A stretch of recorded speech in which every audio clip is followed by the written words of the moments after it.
तुम्ही सावित्री पर्व असं टॅगलाईन दिलेली आहे. काय ते सुचलं कसं? किंवा कुणाला सुचलं?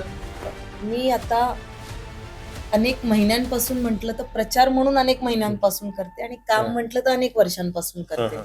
मग इथे उच्च शिक्षित असताना हे गावगाड्याच्या राजकारणामध्ये येणं, कधी सरपंच, तर आता विद्यमान सदस्य म्हणून काम करणं आणि आता थेट कृषी उत्पन्न बाजार समितीच्या संचालकानंतर जिल्हा परिषदेसाठी प्रयत्न करणं, हे कशा गोष्टी डोक्यामध्ये आल्या?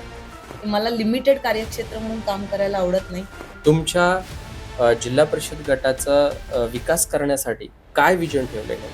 हं. तर मला वाटतं आता सगळ्यात मोठी जी भेडसावणारी समस्या आहे ती म्हणजे आरोग्य.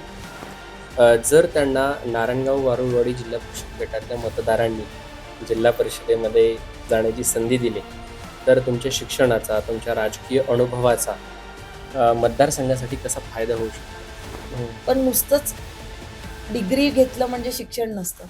तर आता एक नेरेटिव्ह सेट केला जातोय, की गाववाला विरोधात बाहेरचा. काय नेमकी हे पेव कुठून फुटलंय?